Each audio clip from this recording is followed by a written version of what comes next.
नमस्कार मेरे दोस्तों, स्वागत है आपका अपने YouTube चैनल मैथ्स विक्ट्री पे। आज हम बात करने वाले हैं बायोलॉजी की एक बहुत बेहतरीन सी क्लास के ऊपर।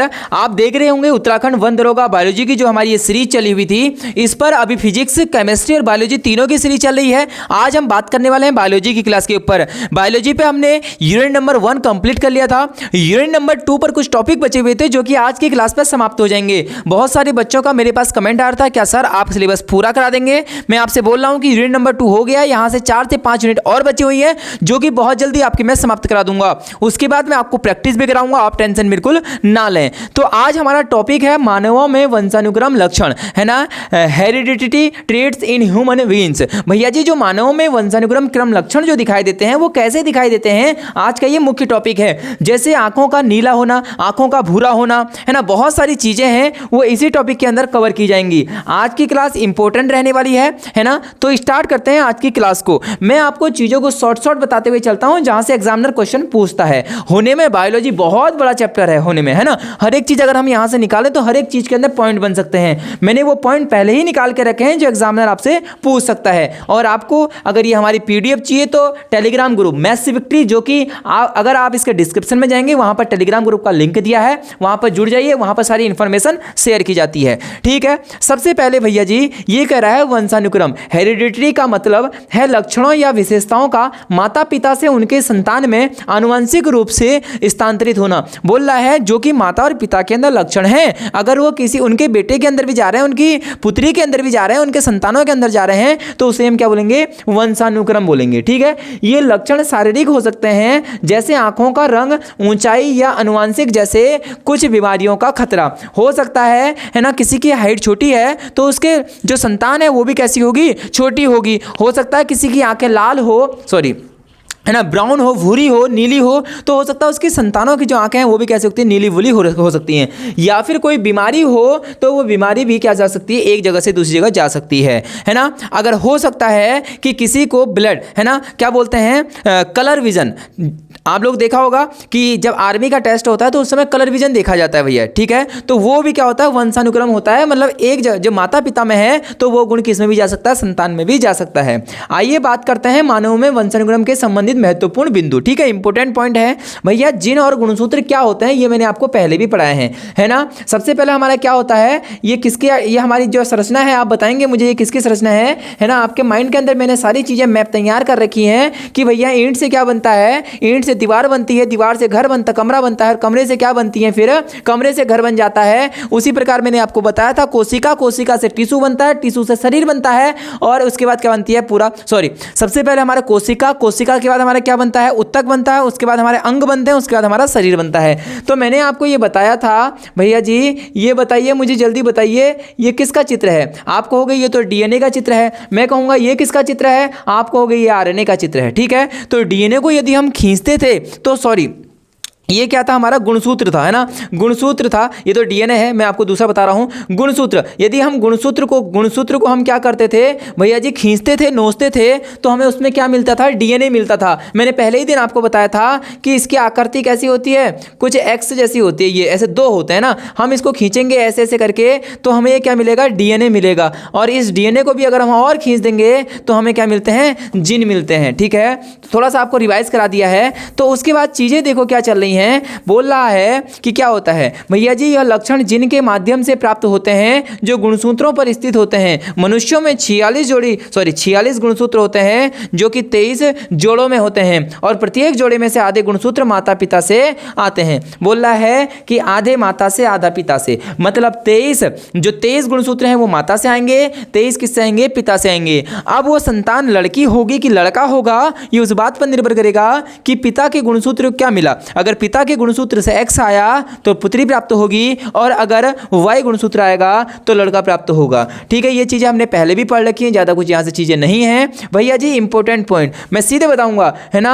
सीधे क्वेश्चन ये पूछता है कि बताइए किसी व्यक्ति की आंखों का भूरा होना वो किस प्रकार का लक्षण है? तो भैया उसे बोलते हैं प्रधान लक्षण, डोमिनेंट ट्रेट्स बोलते हैं। ठीक है, तो सिर्फ आपको याद करना है कि ये बोल रहा है प्रधान और अतिव्यापी लक्षण क्या होते हैं। तो प्रधान लक्षण में हमें दिखाई देता है कि यदि किसी व्यक्ति की आंखें कैसी हैं, भूरी हैं, भूरी आंखें हैं, तो समझ जाना कि वो प्रधान लक्षण है। मतलब प्रधान लक्षण केवल एक जीन की प्रति में व्यक्ति में होता है। अगला बोल रहा है अतिव्यापी लक्षण क्या होता है। सीधे आपको एग्जांपल याद करना है, जैसे नीली आंखें, भैया पूछ देगा नीली आंखें किस लक्षण से होता है, अतिव्यापी लक्षण से होता है। ठीक है, अतिव्यापी लक्षण व्यक्त होने के लिए 2 जीन की प्रति की आवश्यकता होती है। कितने जीनों की, 2 जीन के प्रति की आवश्यकता होती है। तो आपको याद रखना है कि नीली आंखें, सिर्फ ये पॉइंट याद करना है कि नीली आंखें किसकी वजह से होती हैं, अतिव्यापी लक्षण की वजह से होती हैं। ठीक है, आगे की ओर चलते हैं। फिर ये रहा अगला, भैया जी अगला क्या है, जीनोटाइप्स और फेटोटाइप्स। बहुत इंपॉर्टेंट है,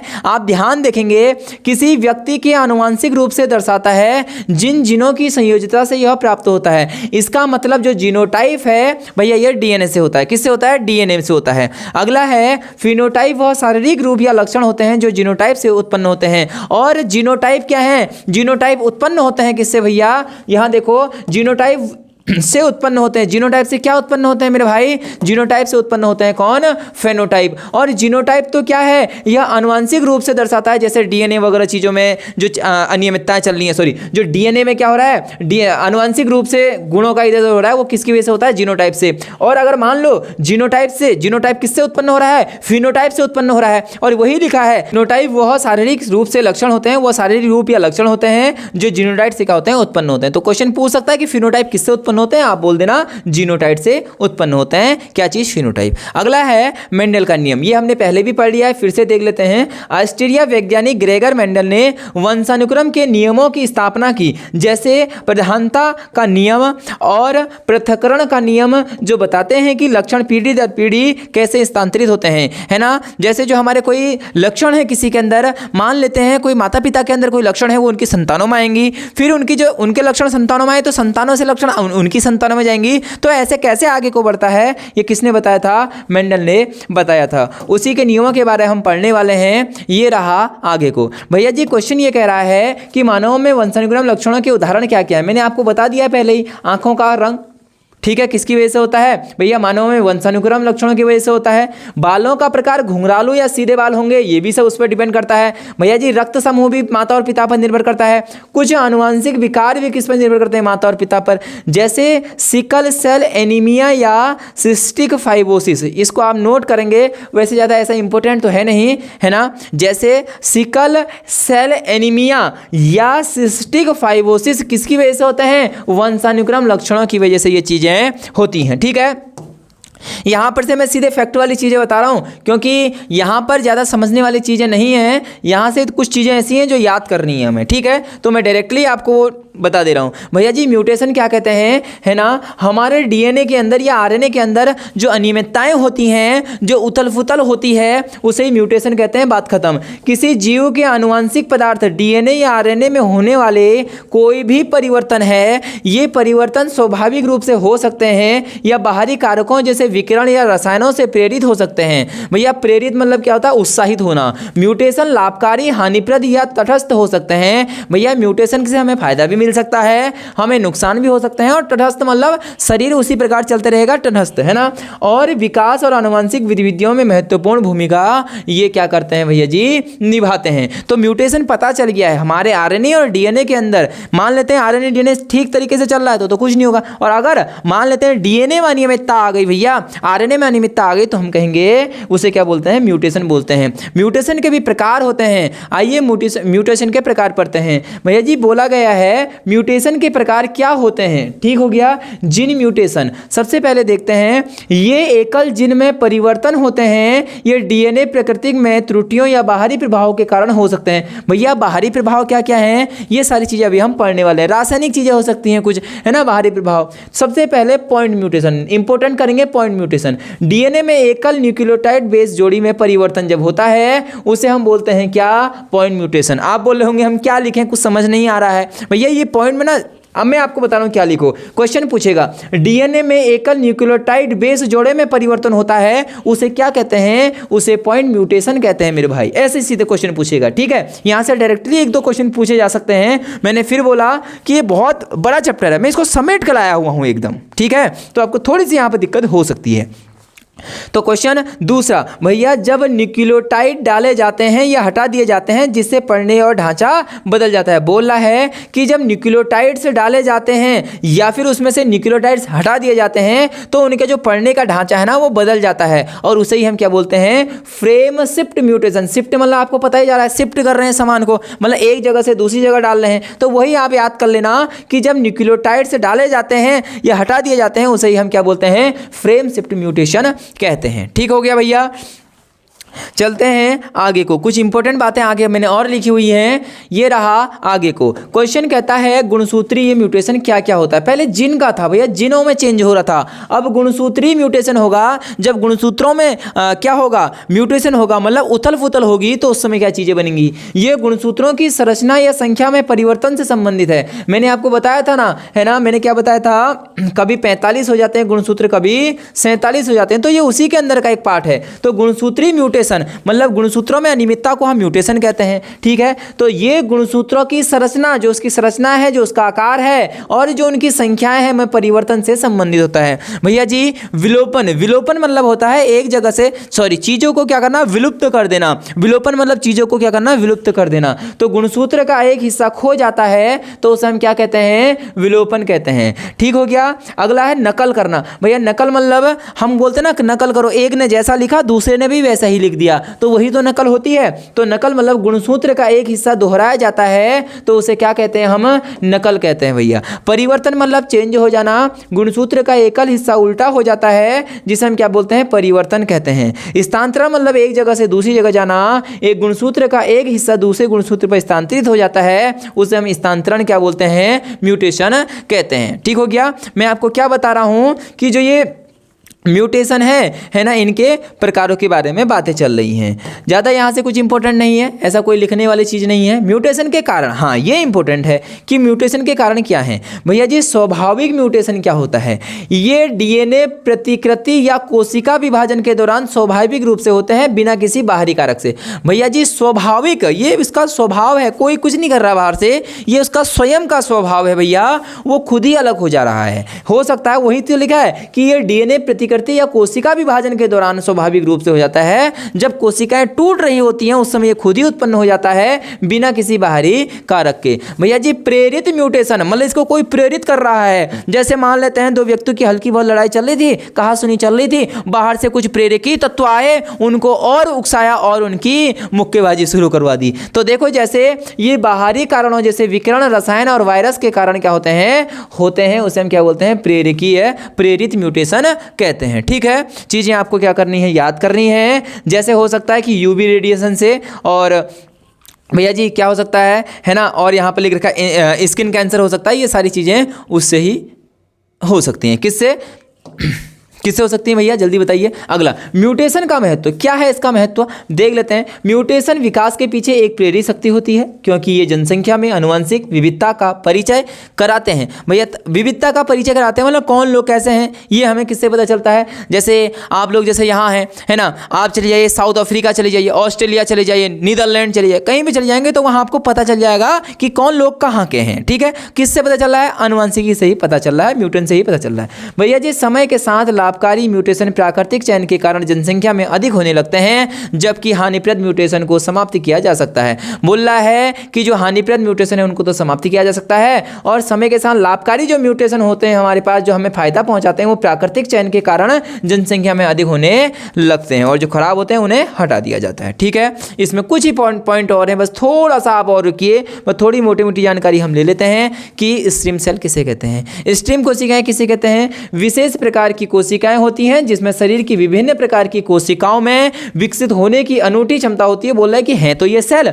और ऐसे सेल हैं जो विकसित हो सकते हैं। ठीक हो गया। अगला बोल रहा है ये कोशिकाएं विभाजित होकर समान स्टेम कोशिकाएं और विशिष्ट कोशिकाएं जैसे मांसपेशी कोशिकाएं, तंत्रिका कोशिकाएं या रक्त कोशिकाएं बना सकती हैं। स्टेम कोशिकाएं ऊतकों और अंगों की वृद्धि, मरम्मत और पुनर्जनन में महत्वपूर्ण भूमिका निभाती हैं। तो ये डेफिनेशन है, इन चीज़ों को आप लिख लो। क्वेश्चन बोल सकता है कि उत्तकों के जो अंग हैं या उत्तकों को या अंगों की वृद्धि या मरम्मत के लिए क्या कौन सी कोशिका इंपॉर्टेंट होती हैं या महत्वपूर्ण होती हैं, तब आप बोलोगे स्ट्रीम कोशिकाएं। वैसे यहाँ पर से आप इसको पीडीएफ में से नोट कर लेना जब मैं टेलीग्राम ग्रुप पर भेजूंगा आपको। हाँ भैया, ये इंपॉर्टेंट चीज़ें हैं। बोल रहा है स्ट्रीम कोशिकाओं के प्रकार क्या होते हैं। नंबर 1 एम्ब्रायोनिक स्ट्रीम कोशिकाएं। भैया इंपॉर्टेंट है, मैं बोलूँगा कि जहाँ पर इंपॉर्टेंट बोल दिया समझो इंपॉर्टेंट, 2 की 2 इंपॉर्टेंट है।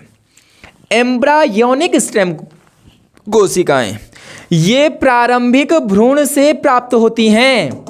क्वेश्चन बोल देगा निम्नलिखित में से कौन सी कोशिकाएं प्रारंभिक भ्रूण से प्राप्त होती हैं, बोलोगे एम्ब्रायोनिक स्टेम कोशिकाएं।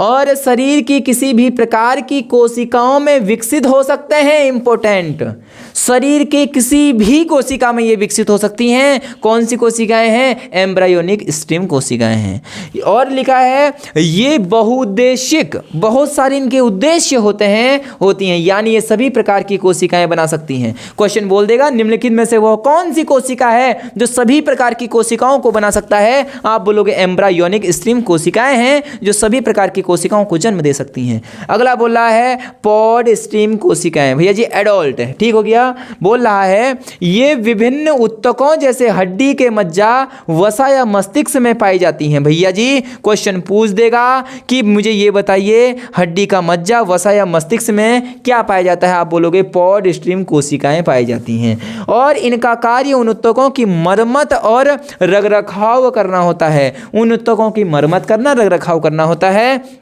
ये बहुपोटेंट होती हैं, यानी ये केवल कुछ प्रकार की कोशिकाएं ही बना सकती हैं, ये सारी प्रकार की कोशिकाएं नहीं बना सकती। सारी प्रकार की कोशिकाएं कौन बना सकती हैं, एम्ब्रियोनिक। और ये कुछ ही प्रकार की बना सकती हैं, कौन सी वाली, पॉड स्टेम कोशिकाएं, है ना। ये रहा लास्ट पेज। भैया जी जिन चिकित्सा किसे कहते हैं, थोड़ी सी इसके बारे में जानकारी ले लेते हैं। बोल रहा है स्टेम कोशिकाओं को आनुवंशिक रूप से संशोधित किया जा सकता है ताकि आनुवंशिक विकारों को ठीक किया जा सके, जिससे सिकल सेल एनीमिया या सिस्टिक फाइब्रोसिस जैसे रोगों को इलाज संभव हो सके। ठीक है, तो ये जिन चिकित्सा से बोलते हैं, है ना, जिन थेरेपी से बोलते हैं। और ये रहा लास्ट, ये जो दूसरा इसका चैप्टर चल रहा था ना, उसमें कुछ ऐसी चीज़ें थी लास्ट में कि ये सिलेबस में तो थी, लेकिन सिलेबस के अंदर बहुत सारी चीज़ें थी और सारी मैंने उसमें से इंपॉर्टेंट चीज़ें निकाली और आपके लिए सामने रख दिया, क्योंकि आपको सिलेबस निकालना अभी पढ़ना बहुत ज़्यादा मुश्किल का एक काम होगा, क्योंकि सिलेबस बहुत ज़्यादा है, मैं ये कहूँगा,